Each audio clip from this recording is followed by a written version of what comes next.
Hello everybody, Dunko Shay here. Welcome to another episode of Don't Disney Movie Reviews. Guess what? It's my 100th episode!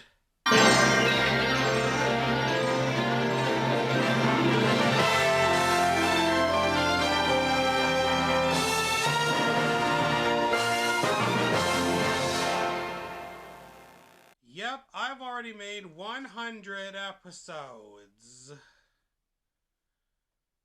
So, what do I have planned for this? Well, let's talk about Disney animation after the Disney Renaissance. After that era, Disney entered the new millennium, and the movies they were making were mostly box office bombs, maybe with a few exceptions. This was because hand-drawn animation was becoming outdated, so they had to start making computer animated films, which they did start that with Dinosaur back in 2000. But only the animals were animated. In 2005, they released their first completely CGI film with Chicken Little, which didn't get good reviews, but it was still a box office success. Their next CGI film would be their first to mainly feature humans, and that's what I'm reviewing for this occasion.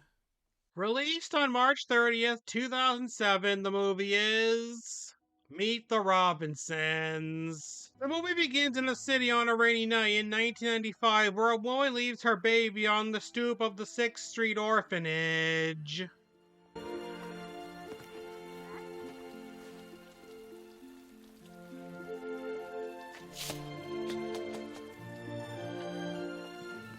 The baby, whose name is Lewis, is then taken in by the head of the orphanage, Mildred Duffy, voiced by Angela Bassett.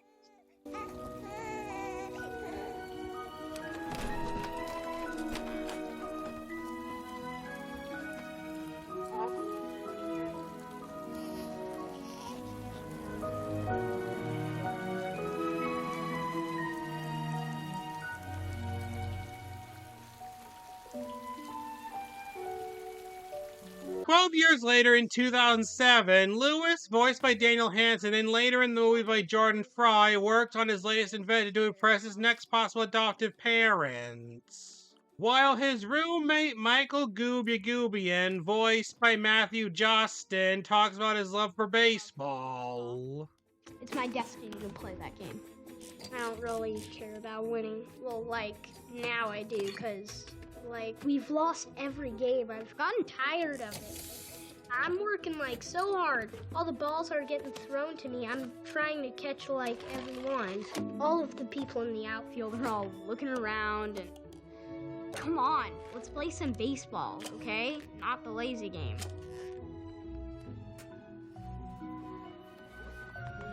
Once the Harringtons arrive, Lewis goes to meet them, and Mildred and Goo are hoping he gets adopted. During the interview, Lewis shows the Harringtons his ideas for the future. Just think of it. Moving sidewalks, flying cars. The possibilities are endless. Flying cars. Yeah, that's a good one. All it takes is some imagination and a little science, and we can make the world a better place. Well, these are all interesting ideas. So, what's your favorite sport? Well, does inventing count as a sport? Actually, He then shows them his latest invention, which is a hat that toasts bread and puts peanut butter and jelly on it. What's the #1 problem that you face when you make a peanut butter and jelly sandwich? Lewis, I don't think we... Portion control. Too much peanut butter sticks to the roof of your mouth. Takes forever to chew. Too much jelly squishes out the sides and makes your hands all sticky. Blah. Well, I propose that the perfect PB&J is within mankind's grasp, and I've built this machine to achieve it.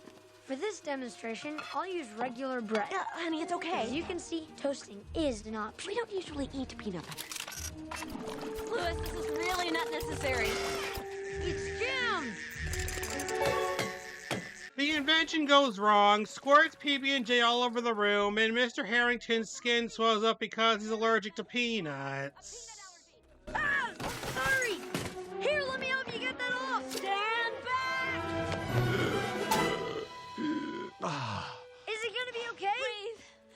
Breathe. I'm so sorry, I didn't know! It was really nice to meet you. We're gonna need some time to think about it. Hi, folks. Everything all right? What happened? Miss Duffy, that boy is definitely not right for us. Now, if you'll excuse me. I'm so sorry about this. If you would just...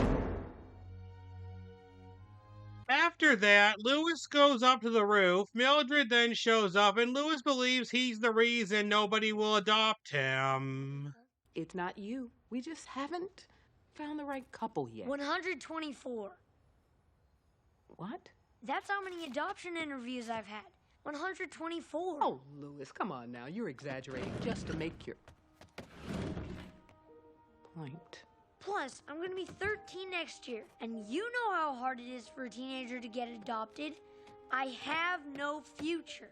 No one wants me. That's not true, Lewis. My own mother didn't even want me. Now stop it. You do not know that. Then why'd she give me up? She may not have been able to take care of you. Did you ever think of that? I am sure that she was only thinking about what was best for you. Lewis then realizes that his birth mother is the only person who has ever wanted him, so he decides that he has to find her so she can take him back and they can be a family again. Whoa, whoa, whoa, Lewis. You can't do that. No one knows anything about her. No one even saw her. Wrong. I saw her. Once. She's in here. I just have to remember. That's it! So during the next few days, Lewis works on an invention that can help him find his mom. During this time, we hear a song called Another Believer, performed by Rufus Wainwright.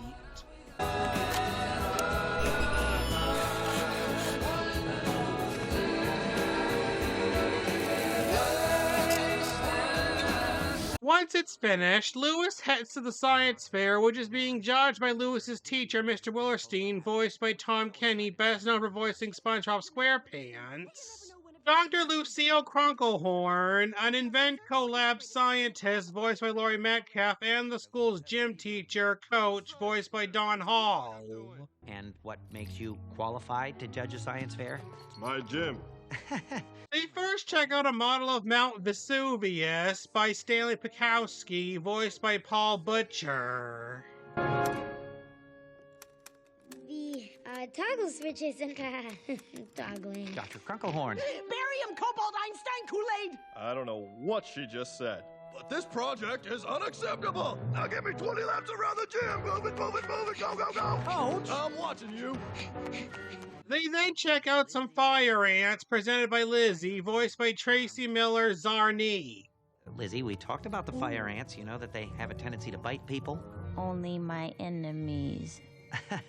Just keep moving, shall we? Top notch, Lizzie. Let's not anger her or make her jumpy in any way. Lewis then arrives and meets a boy named Wilbur, voiced by Wesley Singerman, who's trying to protect him from a bowler hat guy.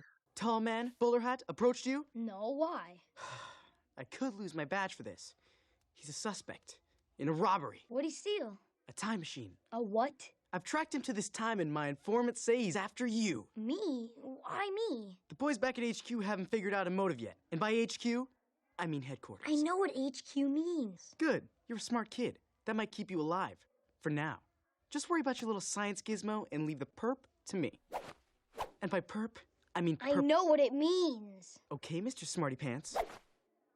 Meanwhile, the bowler hat guy, voiced by director Steven Anderson, is hiding, and his robotic bowler hat named Doris, voiced by Ethan Sandler, messes up Lewis's machine. The judges then check out his project. Ahem. Have you ever forgotten something, and no matter how hard you tried, you couldn't remember it? Well, what happens to these forgotten memories? I propose they're stored somewhere in your brain, and I built a machine that can retrieve them. I call it the memory scanner. Ooh, it's shiny. So, Lewis, how does the memory scanner work? First, you input the desired period of time on this keypad. Then, a laser scans the cerebral cortex where memories are stored. The retrieved memory is then displayed on this monitor. Wrap him up. I'll take 2. Now I'm going back 12 years, 3 months, and 11 days. Why that particular day? You didn't think I was paying attention, did you? Well, that was the day, let's just say that was a very important day in my life. Fair enough. Play ball. Lewis starts up the memory scanner, and then this happens.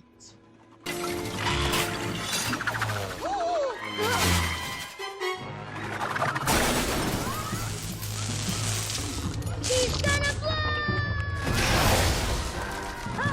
Watch out. Feel the pain. Love the...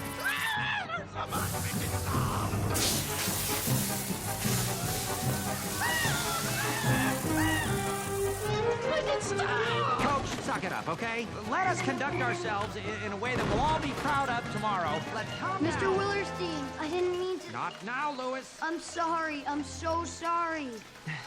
Not now. Lewis then leaves in anger with Wilbur following him, and the bowler hat guy and Doris take Lewis's memory scanner.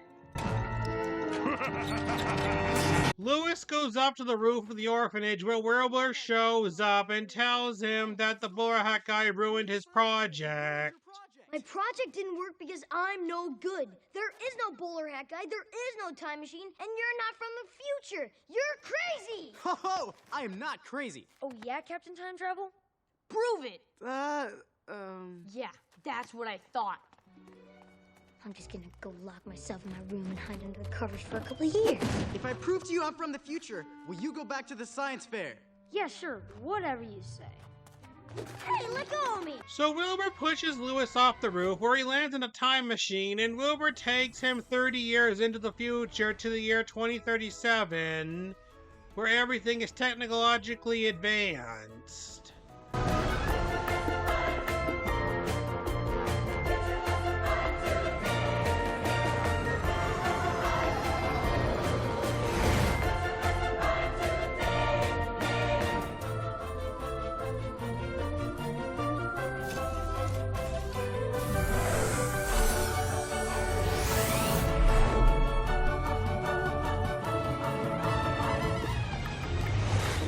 Is this proof enough for you? Is it ever? I never thought that time travel could be possible in my lifetime. And here it is, right in front of me. The truth will set you free, brother. This is beyond anything I could have imagined.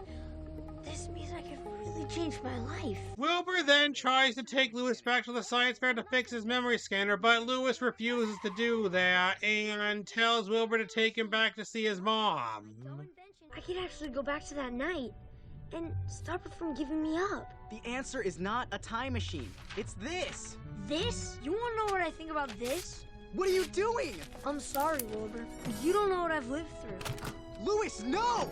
Let go! You let go! You're not the boss of me! Yes, I am! Because you're 12 and I'm 13! That makes me older! Well, I was born in the past, which makes me older and the boss of you! You know, that makes me wonder something. Is Wilbur older because he's 13 and Lewis is 12, or is Lewis technically older because he was born in the past? Anyways, the time machine then crash lands and Wilbur freaks out.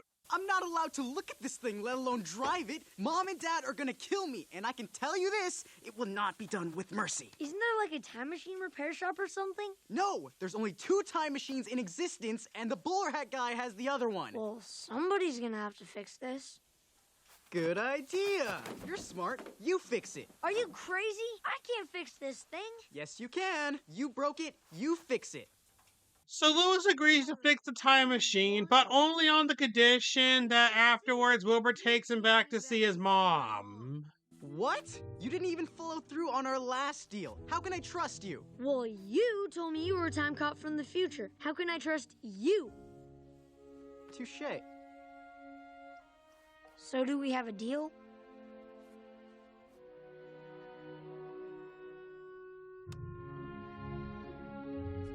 Meanwhile, elsewhere in the city at Inventco Labs, the bowler hat guy arrives and tells the receptionist that he's there to change the future. I must speak with the man in charge immediately. Yes, sir. I have an appointment with Destiny. Very good, sir. I'll let Smith know, and I'll have your dry cleaning delivered directly to your suite. What? Now, what time is your appointment? Are you talking to me? Yes. What time is your appointment?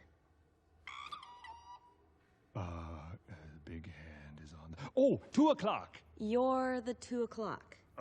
Yes, I am. You're Mary Johnson. Yes. Mary is short for, Marion? Can that be a boy name? Yes. Then yes. Have a seat. Oh, goody.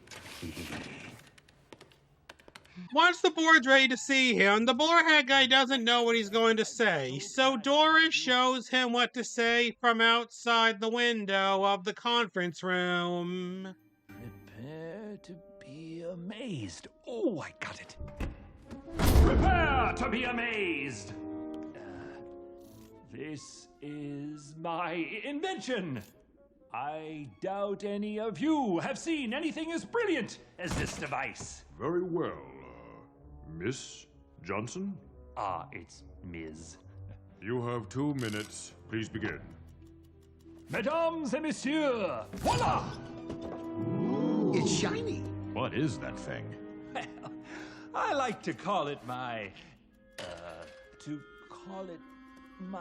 What are you looking at? No! The sun in my eyes. Well, then let me close the blinds. Wait! No, I... Oh, Now, the name? well, we can quibble about names at a later date. As the bowler hat guy tries to show how the memory scanner works without even knowing how to turn it on, his time runs out. Watch out. Doris, it's all over. All our hopes and dreams dashed like so many pieces of a broken machiny thing. You're right. Success is still ours for the taking. We must find that boy.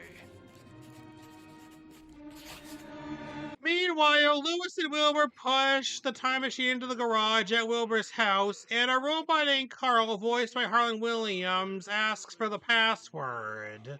Carl, what are you talking about? We don't have a password. Yes, we do. I made one up while you were gone. Then how am I supposed to know what it is? Good point. Welcome back, little buddy. So, what's up with the stolen time machine? Did you find it? Apparently not. And you managed to bust this one as well. It'll be fixed before Dad gets home. And how do you suppose that's gonna happen? Who's that? Wow, a real robot. Hi, I'm Lewis.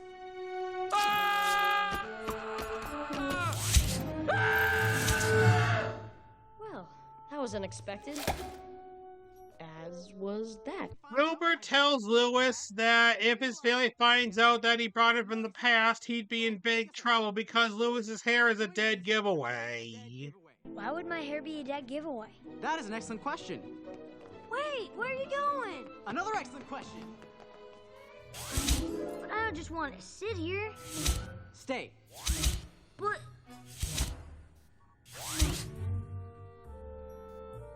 While waiting for Wilbur to return with the blueprints, Lewis goes up a travel tube and ends up on the front lawn. He walks up to the front door where he meets twin brothers Spike and Dimitri, both voiced by Ethan Sandler. Yes! That was accidental. That's an accidental ring. It doesn't count. It's in the rule book. Look it up. Flathead. Short roots. Evergreen.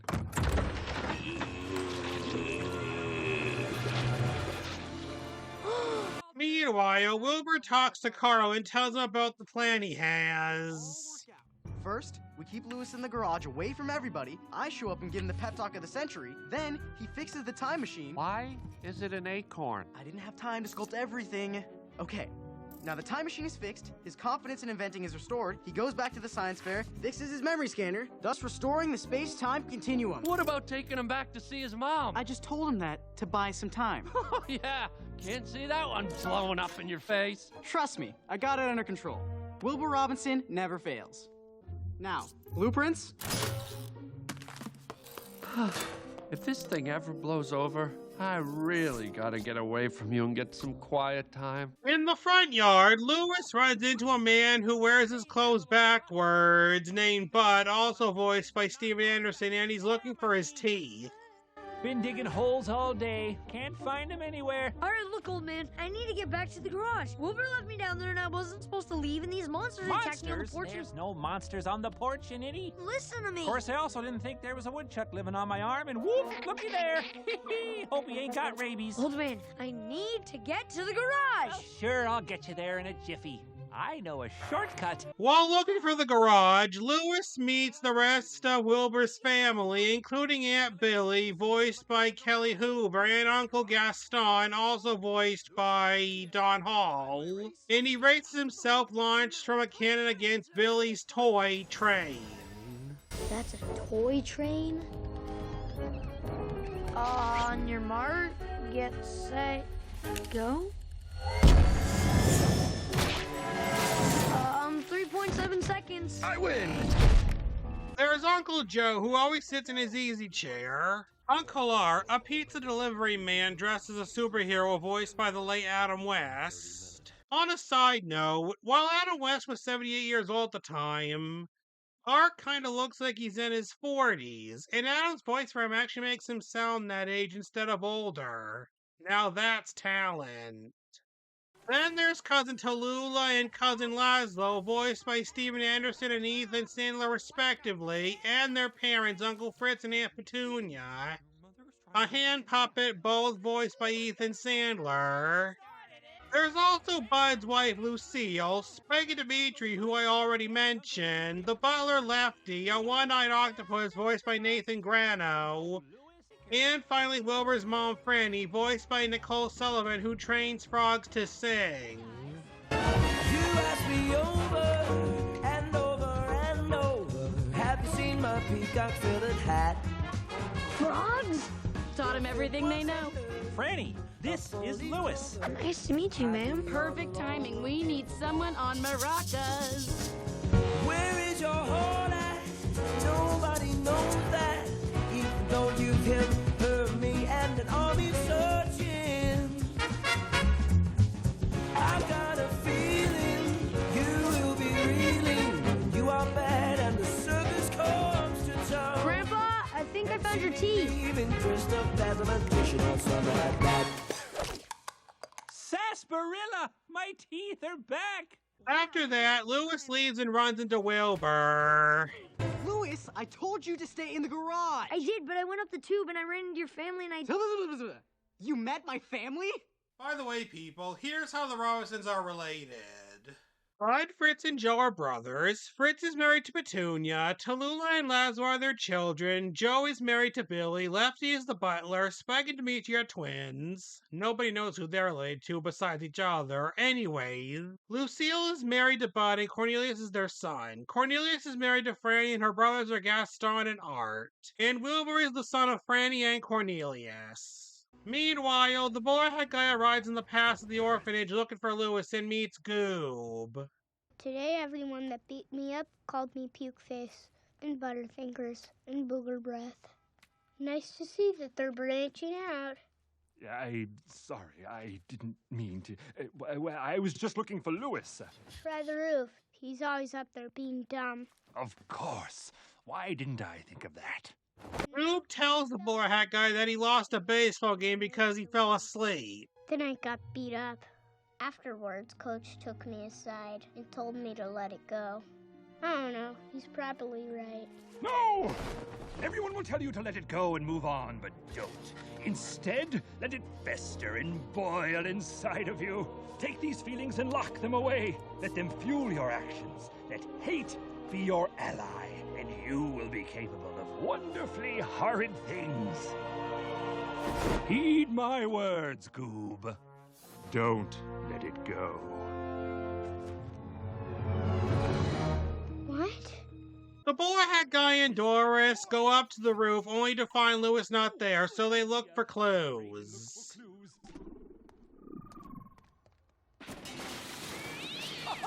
Look right here, look what I found! It's a stick! Now what did you find? Yes, I see. Time travel residue next to DNA from Wilbur Robinson. That, plus my stick, must mean...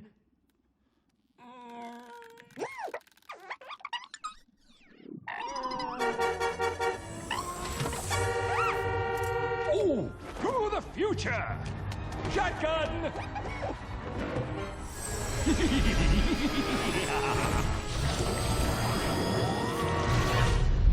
At the Robinsons' house, Wilbur tells Lewis to keep moving forward, which is his dad's motto, and Lewis wonders what that means, so Wilbur shows him.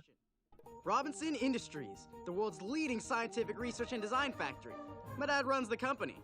They mass produce his inventions. His motto, keep moving forward. It's what he does. What has he invented? Everything. Carl, the time machine, the travel tubes. Your dad invented the time machine? Yep. 5 years ago, Dad wakes up in the middle of the night in a cold sweat, wants to build a time machine. So he starts working! He then tells Lewis about his dad working again and again on building a time machine. He keeps working and working until finally he gets it. The first working time machine. Then he keeps working and working until finally he gets it again. The second working time machine. Kinda small. I'm assuming that's a joke. I'm ignoring it for time reasons. This, my friend, is merely a model because unfortunately, time machine number 2 is in the hands of the bowler hat guy.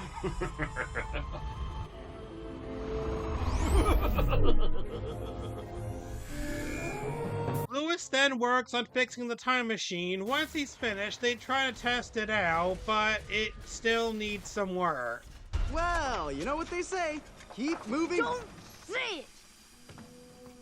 Lewis and Wilbur then go upstairs for dinner. Meanwhile, the bowler hat guy is outside. Doris leaves to find Lewis, creates a mini version of herself, and gives the bowler hat guy a tracking device. Let's take her out for a spin. Oh, sorry. Teamwork. Sorry. Sorry.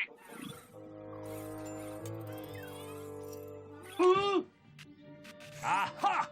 There you are. Now, to lure him out of the house. I know! I'll blow it up! Yes! Listen! No, that won't work. Then he'll be dead. Oh, I know! I'll turn him into a duck. Yes, it's so evil. I don't know how to do that. I don't really need a duck. Oh, this may be harder than I thought. Doris then enters the house, and in the dining room, the Robinsons are having dinner, and they ask Lewis where he's from. Canada? I think you mean North Montana. Hasn't been called Canada in years. Do you know Sam Gunderson? It's a big country. State! Huh? I wonder if you're related. Maybe if he took his hat off. Oh, good idea. Then we can see if he has the family cowlick. He can't, because he's got bad hat hair. Oh, nonsense. A North Montana man doesn't care about hat hair. Let's see the cowlick! All right, everyone, hold your horses. Lewis, do you mind? Wilbur throws a meatball at Gaston, makes him think that Franny did it, and then this happens. Ha! Surely that is not the best you can do. Impressive, little sister. Your skills are strong, but not strong enough. Your words do not threaten me, brother. Then enough words. Now the real battle begins.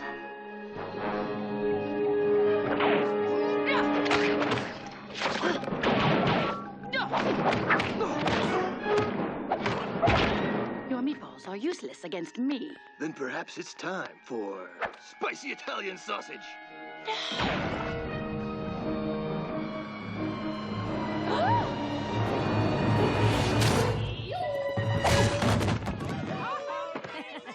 That's right. I did it. Is dinner like this every night? No, yesterday we had meatloaf. The Robinsons are then served toast from an invention just like Lewis's at the beginning, but it gets jammed, and Wilbur says Lewis can fix it. Wilbur, you know I can't. Oh, come on. Give it a try. You don't understand what's at stake here. Uncle Joe's seen the toast. We're past the point of no return. If he doesn't get PB and J. I don't know. You would really be helping us out, Lewis. Please. Outside, the bowler hat guy sees Franny's frogs at an outdoor bar and uses the mini Doris to mind control Frankie, voiced by Orion Redson. You are now under my control. I am now under your control. Stop laughing. Stop laughing. Don't repeat everything I say. I won't repeat everything you say. Excellent. Excellent. Did you just say excellent because I said excellent? No. Excellent. Excellent. The bowler hat guy then has Frankie enter the dining room where he tells him to seize Lewis. Seize the boy. Bring him to me. Did you not hear what I said, you idiot? Grab the boy and bring him. Well, it's just that there's a million people over there, and I have little arms. I'm just not so sure how well this plan was thought through. Master? Master? Lewis finishes fixing the PB&J machine, but fails and PB&J splatters all over the room. No, I didn't know. I'm sorry. I'm so sorry. You failed! And it was awesome. Exceptional. Outstanding. I did better. From failing, you learn. From success, not so much. If I gave up every time I failed, I never would have made the meatball cannon. I never would have made my fireproof pants. Still working out the kinks. Like my husband always says.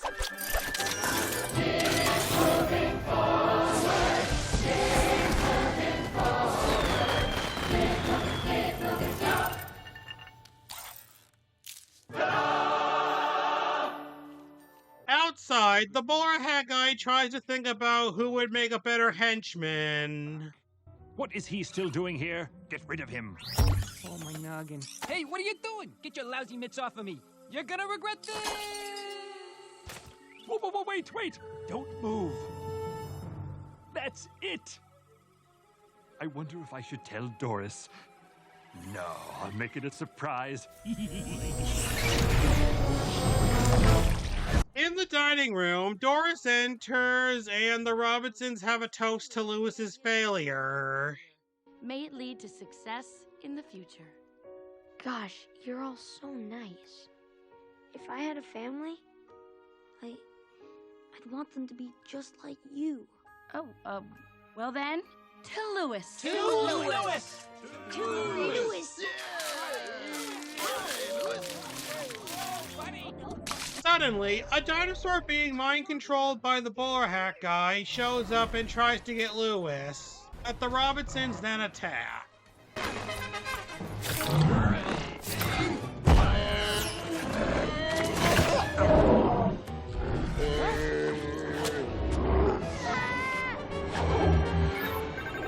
Gotcha.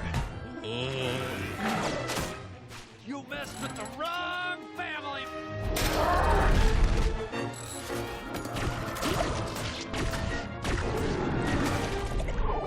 Ding dong, pizza's here.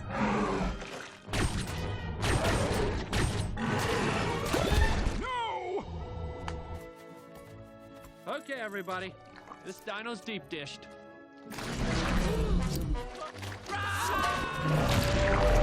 The T-Rex is then about to eat Wilbur, but Lewis manages to keep its mouth open with a shovel and Wilbur knocks the mini Doris off the T-Rex's head.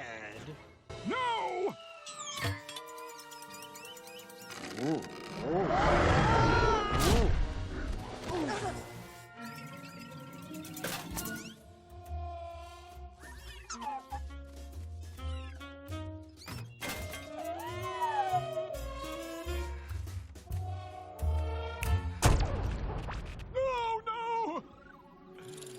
Little Doris now sleeps with the fishes. After that, the Robinsons are glad to see that Wilbur and Lewis are okay. Wilbur tries to take Lewis away, but then the Robinsons offer to adopt him. What do you say, Lewis? Do you want to be a Robinson? You want to adopt me?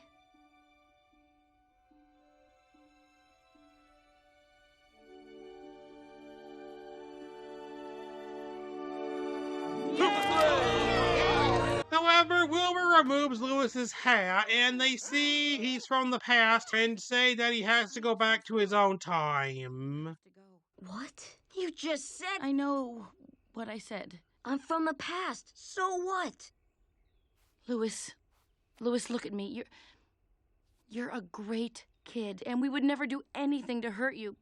But I'm sorry. You have to go back to your own time. Yeah, about that, one of the time machines is broken, and the other one was stolen by a guy with a bowler hat, which, kind of explains the dino.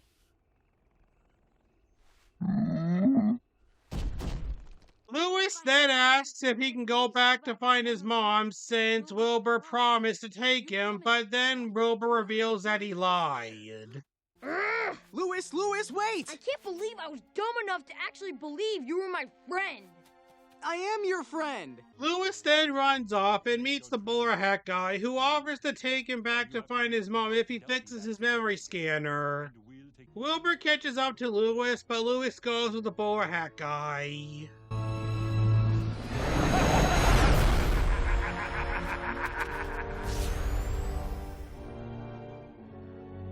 The bowler hat guy takes Lewis to the orphanage, which closed down years ago. Lewis fixes his memory scanner, and the bowler hat guy asks him how it works. It doesn't work. Never did. Well, supposing it did, and if one were presenting the invention to, say, a board of directors for a very large invention company, where might one find the on switch? Hypothetically speaking, of course. All right, first you turn this knob twice, then push this red button. And that's it. It's pretty easy. What a stupid way to turn it on! Okay, take me to see my mom now. Yes, of course. Doris? Doris then ties Lewis up, and the bowler hat guy lied about taking him back to see his mom. Why are you doing this to me? I never did anything to you. You still haven't figured it out. Figured out what? Let's see if this rings a bell. Father of the future, inventor extraordinaire, keep moving forward. That's not me. That's Wilbur's dad. Lewis then realizes that he's Wilbur's dad and wonders what that has to do with the bowler hat guy. So he shows Lewis their old room, and it's revealed that the bowler hat guy is Goob as an adult. I know, I'm disgusting, but one learns to love it. How'd you end up like this? Well, it's a long and pitiful story about a young boy with a dream of winning a Little League championship. A dream that was ruined in the last inning. We lost by 1 run because of me. Get him! If I hadn't fallen asleep, I would have caught the ball, and we would have won. Do you understand? After nobody adopted him and the orphanage closed down, Goob stayed there, and the reason why he wants to ruin Lewis's future is because he blames him as the reason he lost that baseball game. If you hadn't kept me up all night working on your stupid project, then I wouldn't have missed the catch. So I devised a brilliant plan to get my revenge. Robinson, you stink! He then met Doris, who Cornelius invented as a helping hand. A slave to humankind. But Doris knew she was capable of so much more.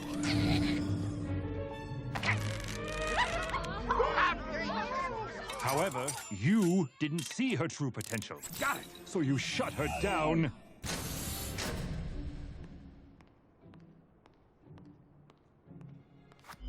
Or so you thought. After Doris escaped, she met Goob, and they came up with a plan to take down Lewis. The first thing they did was to steal the time machine after Wilbur forgot to lock the garage door.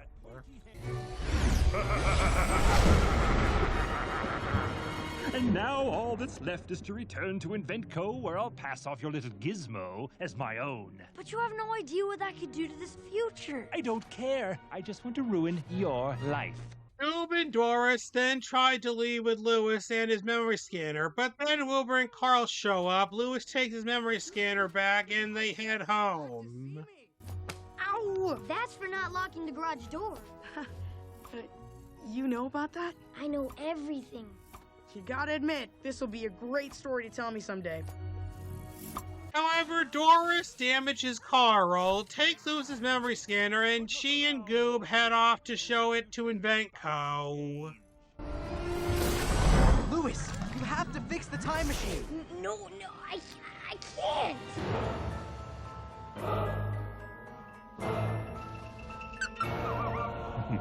What about your dad? You could call him. You are my dad. But that's in the future. There won't be a future unless you fix the time machine. Look, I messed up. I left the garage unlocked and I've tried like crazy to fix things. But now it's up to you. You can do it, Dad. Lewis?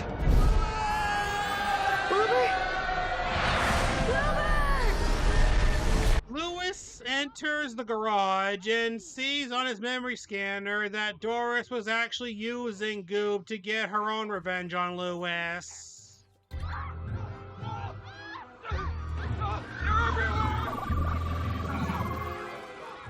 Doris, what's happening?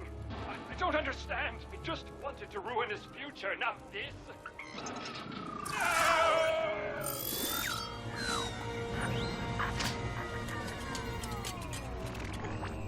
Robinsons then show up, being mind-controlled by the hats. Lewis gets into the time machine and manages to fix it.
Why did I ever invent that stupid hat? Lewis then goes to the moment where Goob just finished signing the contract and reveals Doris's true plan to him. She's using you, Goob, and when she gets what she wants, she'll get rid of you. What? What?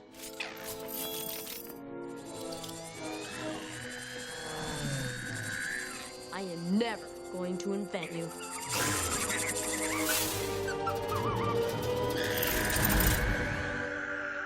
Come on, Goob. I've got to show you something. After that, Lewis shows Goob what would have happened. Everything goes back to normal. Wilbur shows up and Lewis tells him that his family should adopt Goob. Are you nuts? Give me one good reason why not. I'll give you 3 good reasons. He stole our time machine, tried to ruin your future, and he smells like he hasn't showered in 30 years. Ow! May I remind you, I'm your father. You have to do what I say.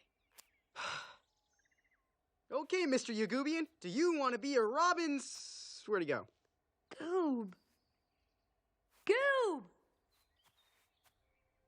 Goob.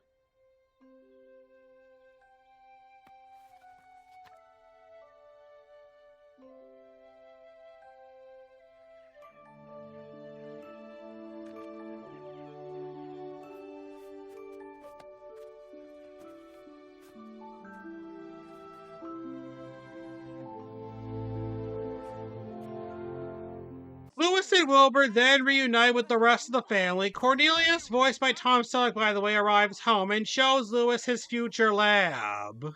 Whoa. Yeah, Pete's working in an office every day. Yeah, no kidding. Hey, want to see the one I'm most proud of? Yeah. Woohoo. Oh, no. That one.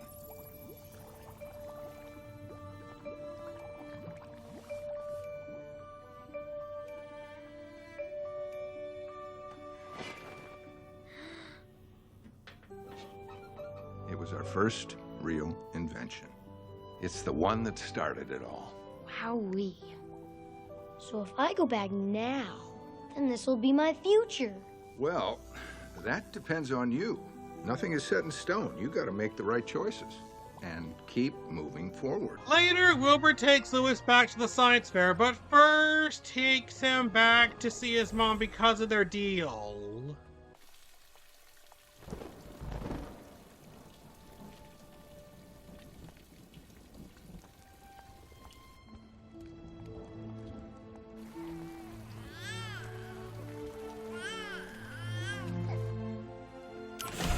A deal's a deal. So Louis walks up to his mom, but he just lets her go, knowing that if she didn't give him up, it would change his future.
Wilbur then takes Louis back to the roof of the orphanage at the same moment they left, and Louis heads back to the science fair.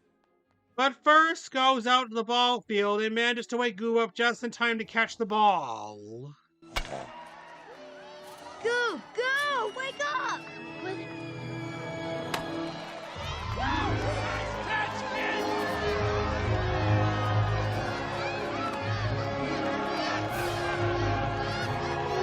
Louis goes back into the gym where Lucille volunteers and the memory scanner work. You look beautiful, Lucille.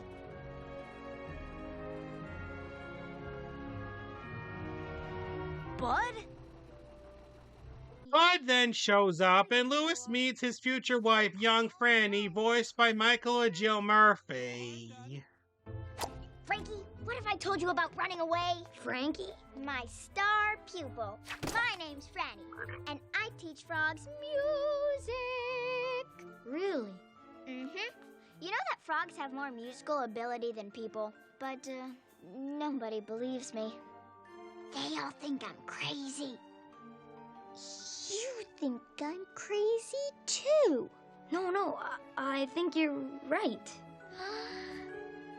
Bud and Lucille adopt Louis and rename him Cornelius. He then heads back to the orphanage, says goodbye to Goob, who's also been adopted as we see him with his new parents. And Bud and Lucille take Louis to their new house, show him his room, and Louis gets started on his plans for the future. Somehow, but how can I forget the way I feel right now?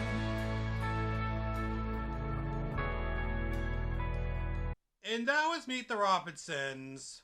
What did I think of it? I loved it! On a budget of $150 million, the movie made about $98 million domestically and approximately $73 million from the rest of the world for a total of only nearly $171 million worldwide, making it a box office failure and got mixed reviews from critics. Now let's move on to the production of the film. The development started when Disney bought the film rights to William Joyce's book of David Wilbur Robinson, and the Robinsons in the book were based on Joyce's own relatives and was supposed to be a live-action movie. But then it transitioned to the animation studio, and Steven Anderson took the job as director because he felt connected with Louis since they were both adopted. Once they got the script written, they storyboarded the entire movie and showed it to the executives. Originally, they wanted to put Joyce's style into the movie, but then he got involved with Blue Sky Studios' robot, so the style had to be changed a little bit. Since this was Disney Animation's first CGI movie that mostly featured humans, they got inspiration from Pixar's The Incredibles. They also got inspiration from Disney's animated classics like Cinderella, Alice in Wonderland, and Peter Pan. During the production, John Lasseter became Chief Creative Officer of both Disney Animation and Pixar, and when he saw an early screening of the movie, he told Anderson that the bowler hat guy wasn't scary or threatening enough as a villain. So some changes were made and was for about 60% of the movie, which was either redone or scrapped. They gave the bowler hat guy a sidekick, added a dinosaur chase scene, and changed the ending. Originally, Jim Carrey was going to voice the bowler hat guy, but instead decided to star in the movie The Number 23, so Anderson voiced him instead. Pass off invention as my own. Check. Oh, I love checklists. And now it's time for me to give my opinion on the film. In the end, while everybody else might think that this movie is forgettable, Meet the Robinsons will always be one of my personal favorites. With that said, I give this movie the highest rating of 5 gold stars. Now, before I conclude this episode, I would like to do something special. You may notice that throughout the movie, there's this phrase, keep moving forward. It was taken from a quote by Walt Disney. Around here, however, we don't look backwards for very long. We keep moving forward, opening up new doors and doing new things because we're curious, and curiosity keeps leading us down new paths. So I'm going to talk about some famous adventures throughout history. Let's start with the wheel, which was invented by a caveman in about 5000 BC in Mesopotamia. And aren't you glad he did? Just look at all the cool stuff in your life that has wheels. Bicycles, cars, skateboards. Ouch. In around 3000 BC, Egyptians invented glass. There's lots of sand in Egypt, and that's one of the main ingredients in glass. Can you imagine a world without glass? No eyeglasses, no mirrors, and no glass slippers. In 1440 AD, Germany, Johann Gutenberg invented a printing press with movable type, which would lead to the production of books. Thanks to his invention, we have newspapers, school books, and all that stuff that goes into libraries. Ooh, yeah, and comic books. Now, you might think that Galileo invented the telescope. Well, it was actually invented by a Dutch scientist named Hans Lippershey, but Galileo made his about 8 months later and was more powerful. And he had a better publicist, so everybody thinks he was the first, but he wasn't.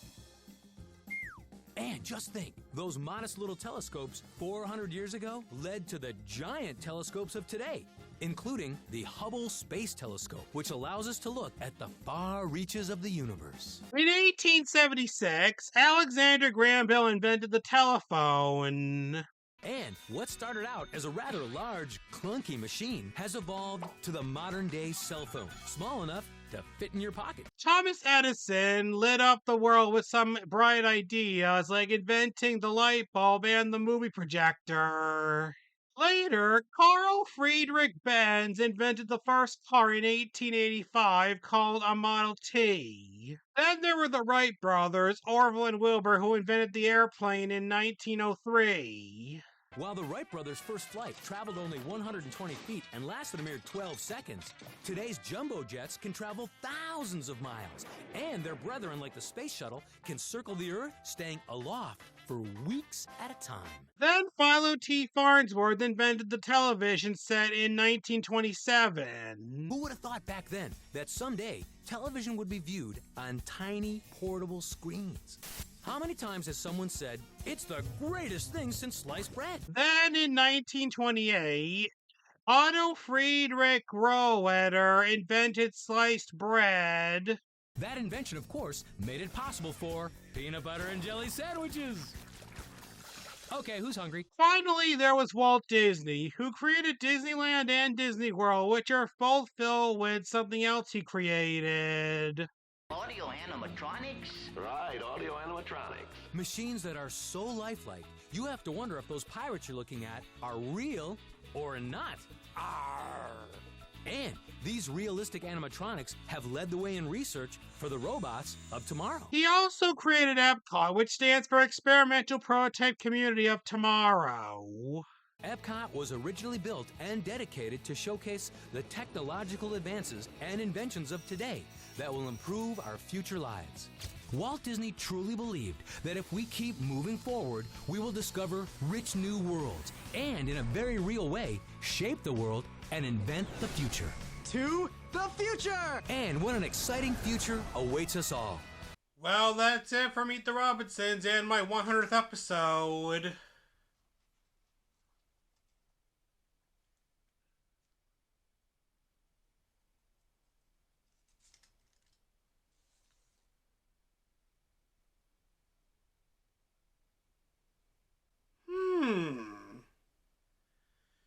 Be sure to join me next week for Halloween when I'll be reviewing the Disney Channel original movie starring the African American twins. And if you enjoyed this video, then make sure to tell your friends about me, leave some questions in the comments below, subscribe, and hit that like button. The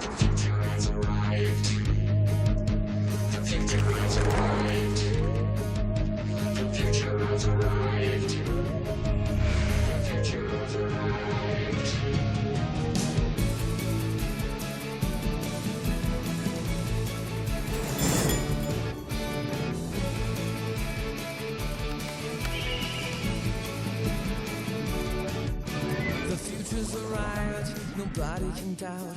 The future is what everything's about. It's better.